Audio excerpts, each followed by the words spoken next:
High Tide versus Jund. This is a Shardless Agent build of Jund.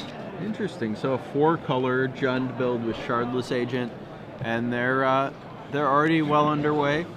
Looks like Michael with High Tide is up a game, but Peter has a Bloodbraid Elf and a Tarmogoyf ready there. We'll wait to see how many cards Michael has to see how much potential danger Peter is in. Michael does have that Candelabra on the table, which has an ability that costs X mana to untap any number of land, and a number of lands equal to X. Basically, the way this High Tide deck works is it casts a 1 blue mana instant called High Tide that makes all islands tap for an additional blue mana.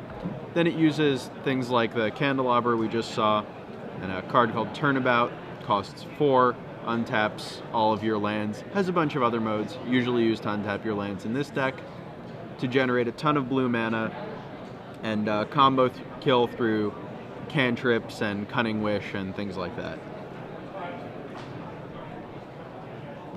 So Peter is looks like that was the end of Peter's turn, and we'll see what Michael has here. Lots of cards in his graveyard. I see a Force of Will, an Old Brainstorm, and a Turnabout removed. And see, it looks like he just has 2 cards in hand. I think he just drew a Ponder, and we see High Tide and Ponder. Michael at 6, facing down a lethal attack. What I presume is a lethal attack, not knowing exactly how big that Tarmogoyf is. Michael looking for something and finds Time Spiral, which will allow him to untap 6 lands, and both players are going to get a new hand of 7.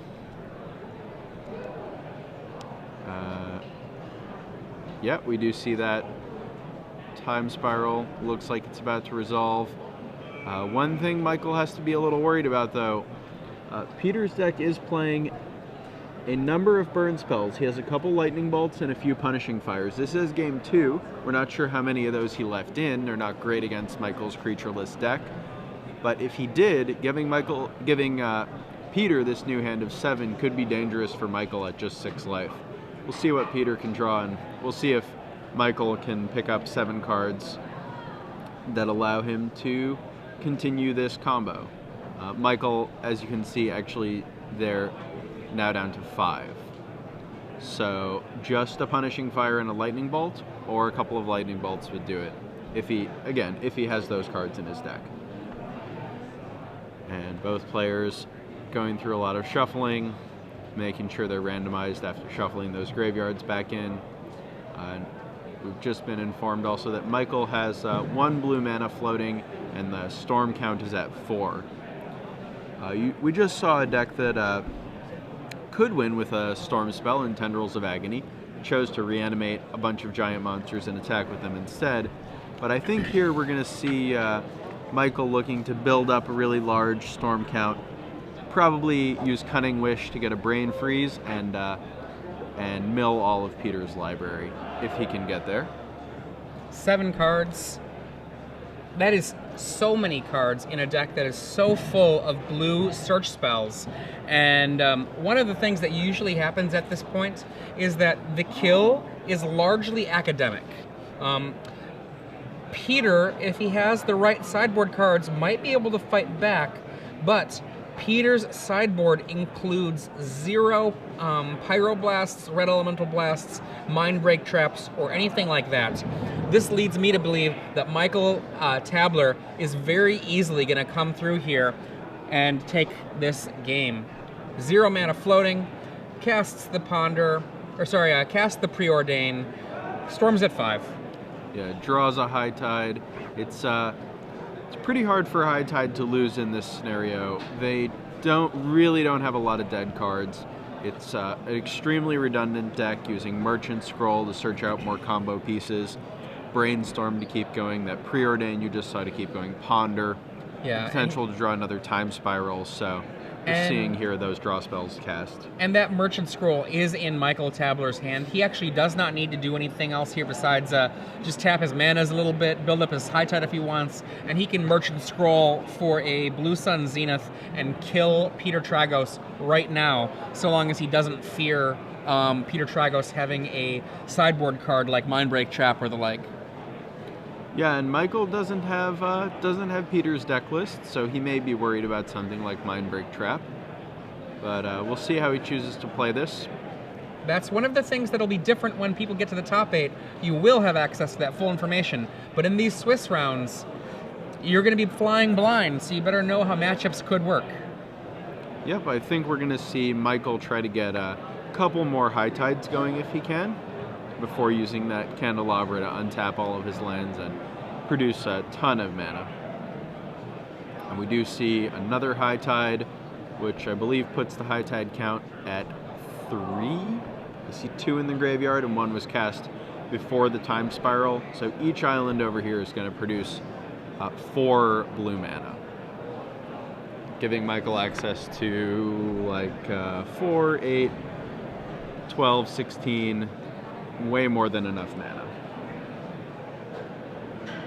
And just deciding how he wants to go about this. We're going to see a Merchant Scroll. Not sure exactly how many mana Michael has floating, but I don't see his mana count becoming too much of an issue with this Candelabra, healthy number of islands, and 3 High Tides going at this point. We do see Blue Sun Zenith come out, which serves multiple roles. It can Michael can cast it on himself to draw a ton of cards and potentially draw something like a Turnabout or another Candelabra to keep going. And it's a win condition. He can target Peter for, X is 1 plus the number of cards in your library and deck Peter that way. One of the interesting questions when it comes to High Tide decks is what are the kill conditions? For Michael, he has 1 main deck Blue Sun Zenith, and then with access to Cunning Wish, can get another Blue Sun Zenith in his sideboard or get Brain Freeze.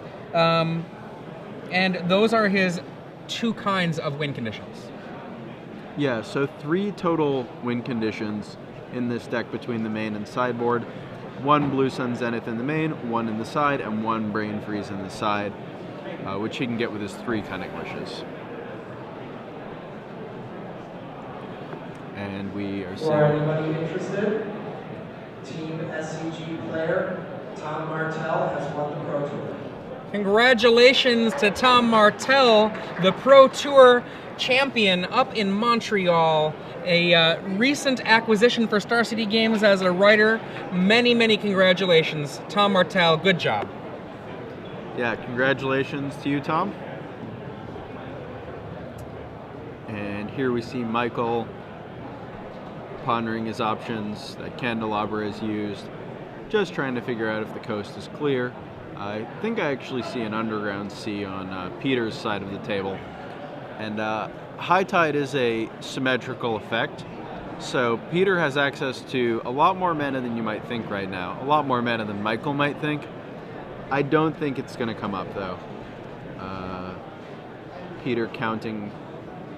One quick way of figuring out how many cards your opponent has in their library is counting their permanents, graveyard, and hand, instead of actually going through the process of counting their whole library. Taking that number and just subtracting it from 60 after confirming with your opponent that they have a 60-card deck. In this case, Peter has no graveyard because a Time Spiral was cast earlier this game that shuffled his graveyard back into his deck. So just both players going ahead and confirming how many cards Peter has, and it looks like that Blue Sun Zenith is lethal. And Peter offers the handshake, Michael takes the match 2-0. A quick 2-0 there for Michael Tabler. And we'll see if we have any more matches for you. And we'll be back to the booth in a minute. That's probably a pretty tough matchup for Jund. The discard is definitely good, but as we were saying, High Tide is a very redundant deck. The High Tide card itself is important, but he has merchant scrolls to basically act as additional copies of that. And looks like in this game he was able to